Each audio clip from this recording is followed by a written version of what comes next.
Hello everyone, good morning to all of you and welcome to my channel achieve target. So guys, आज है 30 सितंबर 2020 और आज के current affairs के जितने भी इंपॉर्टेंट क्वेश्चन बन सकते हैं हम सारे इस वीडियो में डिस्कस करेंगे।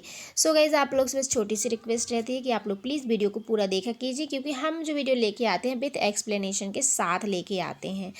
तो गाइज़, आप लोग इन क्वेश्चनों की PDF फाइल भी डाउनलोड कर सकते हैं और इसके साथ ही वीडियो के लास्ट में आप लोग से क्वेश्चन करती हूँ जिसका आंसर आप लोगों को कमेंट बॉक्स में देना होता है। जैसे मैंने फ्रंट में ही लिखा है कि विश्व रेबीज दिवस किस दिन मनाया जाता है, तो इसका एक्सप्लेनेशन दिया हुआ है कि ये कुत्ते के काटने से मनाया होता है, पर ये किस दिन मनाया जाता है ये आप लोग को कमेंट बॉक्स में बताना होता है और वीडियो के लास्ट का आंसर भी आप लोगों को कमेंट बॉक्स में देना होता है। ठीक है, तो चलिए आज का वीडियो हम फटाफट से ओपन करते हैं। तो डेली करंट अफेयर्स का गाइस ये है हमारा पार्ट 17। जी हाँ, इसके पहले 16 डाल चुकी हूँ। तो चलिए, हमारा पहला क्वेश्चन है कि रक्षा मंत्रालय ने अभी हाल ही में कितने करोड़ रुपए के हथियार एवं सैन्य उपकरणों की खरीदी को मंजूरी दे दी है। तो गाइस जल्दी से बताइए अभी कितने करोड़ के हथियार को खरीदने की मंजूरी दी है रक्षा मंत्रालय। तो गाइस इसका राइट आंसर है 2290 करोड़। जी हाँ गाइस, 2290 करोड़ रक्षा मंत्रालय ने अभी हाल ही में इन उपकरणों को खरीदने की मंजूरी दी है।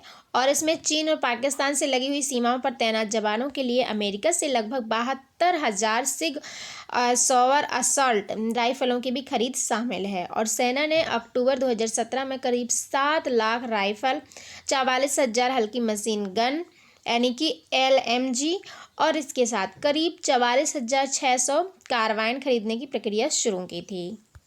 और रक्षा मंत्रालय के मुताबिक जो है नए DAP के बाद युद्धक हेलीकॉप्टर और सैन्य उपकरण, हथियार, मिलिट्री ट्रांसपोर्ट एयरक्राफ्ट और इसके साथ नौसैनिक जहाज आदि किराए पर लिए जा सकेंगे। तो गाइस इसके एक्सप्लेनेशन में बहुत सारे क्वेश्चन आप लोग के कवर हो रहे हैं, याद करते जाइएगा। ठीक है, हम लिख ही देते हैं सीधा, एक एक पॉइंट को एक्सप्लेन नहीं करते हैं।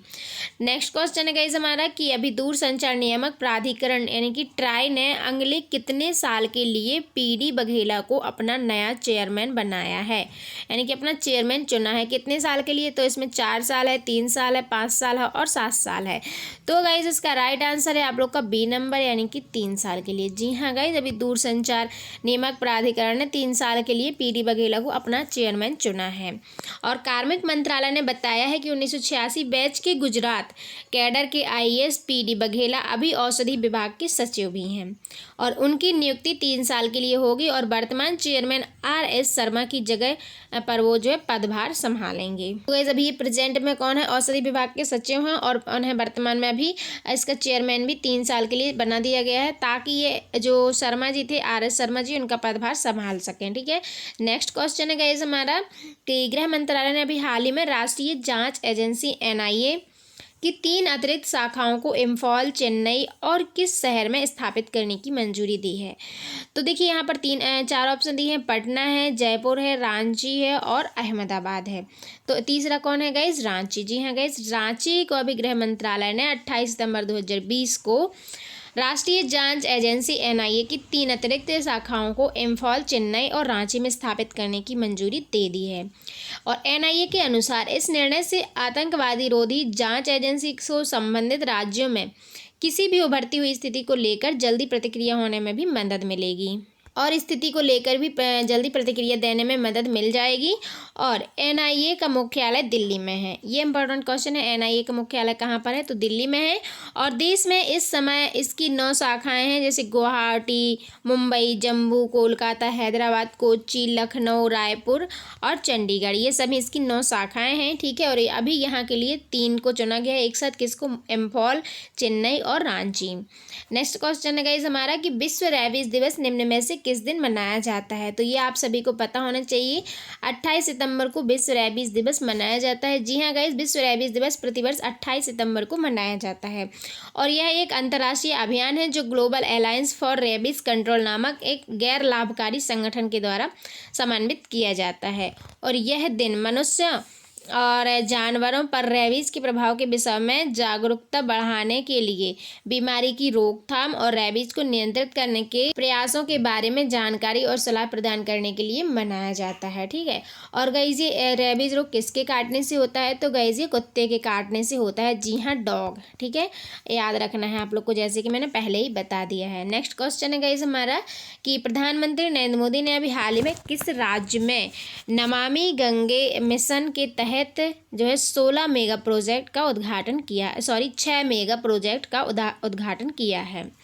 तो गाइज यहाँ पर 4 ऑप्शन है, उत्तराखंड, झारखंड, उत्तर प्रदेश और मध्य प्रदेश। तो गाइज इसका राइट आंसर है आप लोग का उत्तराखंड।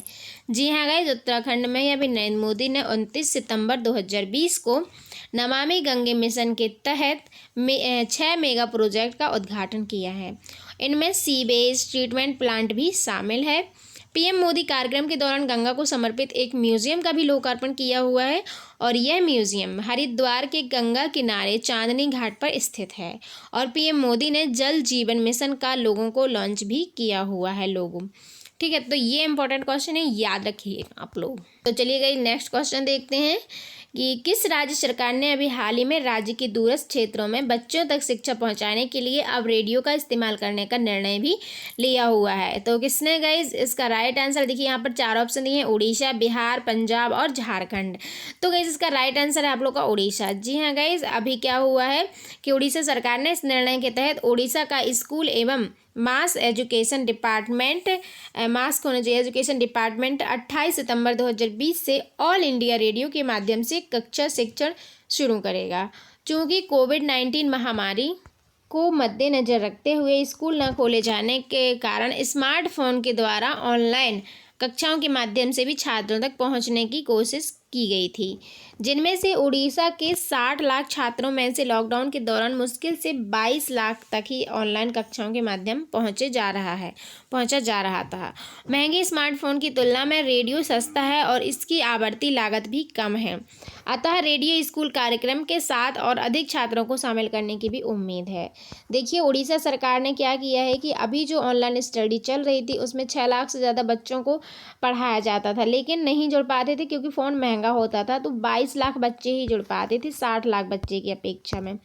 तो गवर्नमेंट ने रेडियो स्कूल कार्यक्रम को शुरू कर दिया है क्योंकि रेडियो थोड़ा सस्ता होता है, तो बच्चों के स्टडी करने में मदद मिल जाती है। नेक्स्ट क्वेश्चन है गाइस हमारा कि एशियाई बैंक यानी कि एडीबी ने अभी राजस्थान के शहरों में जल आपूर्ति एवं स्वच्छता के बुनियादी ढांचे और सेवाओं के वित्त पोषण के लिए कितने मिलियन डॉलर के ऋण को मंजूरी दे दी है? तो गाइज इसके देखिए 4 ऑप्शन दिए गए हैं, 300, 200, 400 और 100। तो गाइज इसका राइट आंसर है आप लोग का C नंबर यानी कि 300 मिलियन डॉलर। जी हाँ गाइज, एशियाई बैंक ने यानी कि एडीबी ने अभी राजस्थान के शहरों में जल आपूर्ति एवं स्वच्छता की बुनियादी ढांचे और सेवाओं के वित्त पोषण के लिए 300 मिलियन डॉलर लगभग 2222 करोड़ के ऋण को मंजूरी दे दी है, मतलब कि 300 मिलियन डॉलर। और इस परियोजना से राजस्थान के 14 शहरों के तकरीबन 5.7 लाख लोगों के लिए बेहतर जलापूर्ति संबंधी सेवाएं सुनिश्चित की जा सकेंगी। साथ ही लगभग 7.2 लाख लोगों के लिए स्वच्छता संबंधी सेवाएं भी उपलब्ध की जा सकेंगी। और इस परियोजना में राजस्थान के केवल उन्हीं शहरों को शामिल किया गया है जहां की आबादी तकरीबन 20,000 लाख से कम है, यानी कि 20,000 लाख तक है। ठीक है, तो वहीं के लोगों को इतने में शामिल किया गया है। इंपॉर्टेंट क्वेश्चन है, याद रखिएगा इस।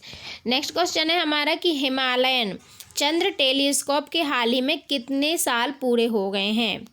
तो गाइस 4 ऑप्शन है, 20 साल, 25 साल, 30 साल और 10 साल। तो राइट आंसर है आप लोग का A नंबर यानी कि 20 साल।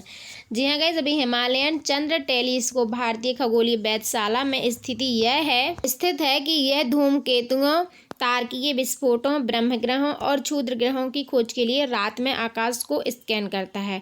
और इस टेलीस्कोप ने 20 वर्षों के सफल संचालन को करने के लिए 260 से अधिक शोध पत्र प्रकाशित भी किए गए हैं इसके लिए। और यह 4500 मीटर की ऊंचाई पर माउंट एवरेस्ट सरस्वती पर स्थित है और यह भारतीय खगोल भौतिकी संस्थान बेंगलोर द्वारा संचालित किया जाता है। इंपॉर्टेंट क्वेश्चन है गाइस, याद रखिएगा कि इसके 20 वर्ष पूरे हो गए हैं। इसकी मीटर कितने दूर पर स्थापित है? तो ये माउंट एवरेस्ट आप लोग का 4850 है, लेकिन ये थोड़ा सा 200-300 मीटर वो नीचे है। ठीक है, इंपॉर्टेंट क्वेश्चन है, याद रखिएगा।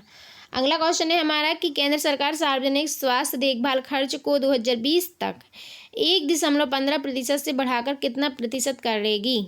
तो गाइज इसके 4 ऑप्शन दिए गए हैं, तो इसका राइट आंसर आप लोग का बी नंबर यानी 2.5%। जी हाँ गाइज, केंद्रीय स्वास्थ्य मंत्री डॉक्टर हर्षवर्धन ने घोषणा की है कि भारत सरकार 2025 तक देश में स्वास्थ्य देखभाल खर्च को जीडीपी के 2.5% तक बढ़ाएगी और वर्तमान में सरकार स्वास्थ्य देखभाल की ज़रूरत को पूरा करने के लिए जीडीपी का 1.15% खर्च कर रही है। राष्ट्रीय स्वास्थ्य नीति 2017 ने सार्वजनिक स्वास्थ्य व्यय को जीडीपी के 2.5% तक बढ़ाने का लक्ष्य रखा था और महामारी ने इस प्रक्रिया को तेज करने की आवश्यकता उत्पन्न भी कर दी है। इसके अलावा शहरी स्वास्थ्य पर भी विशेष ध्यान देने के साथ सार्वजनिक स्वास्थ्य क्षेत्र को भी मजबूत करना, सार्वजनिक स्वास्थ्य प्रबंधन, स्वास्थ्य देखभाल को बढ़ावा देने की भी तत्काल आवश्यकता है। इंपॉर्टेंट क्वेश्चन है, याद रखिएगा। आज का नेक्स्ट एंड लास्ट क्वेश्चन है कि अभी हाल ही में भारत ने किस देश के साथ बौद्धिक संपदा सहयोग पर एक समझौता ज्ञापन पर हस्ताक्षर किए हैं।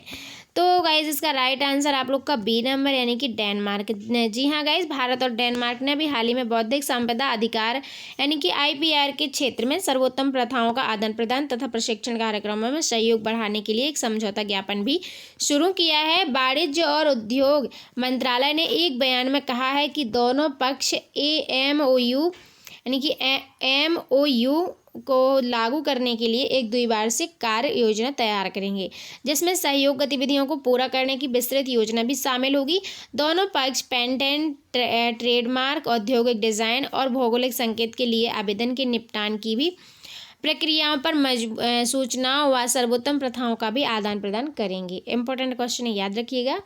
आज की वीडियो जो कल का वीडियो के लास्ट का क्वेश्चन है गाइस, कल जो था क्वेश्चन पूछा गया था उसका आंसर है कि महात्मा गांधी, ठीक है। और टुडेज क्वेश्चन फॉर यू कि विश्व पर्यटन दिवस किस दिन मनाया जाता है। तो 4 ऑप्शन दिए गए हैं, इसका राइट आंसर आप लोगों को कमेंट बॉक्स में बताना होता है। इसकी पीडीएफ फाइल आप लोग जरूर डाउनलोड कर लेना। जो आज के इंपॉर्टेंट क्वेश्चन थे मैंने शेयर कर दिए हैं। आई होप वीडियो पसंद आया होगा। पसंद आया हो तो प्लीज़ लाइक कर दीजिए, शेयर कीजिए अपने सभी दोस्तों में।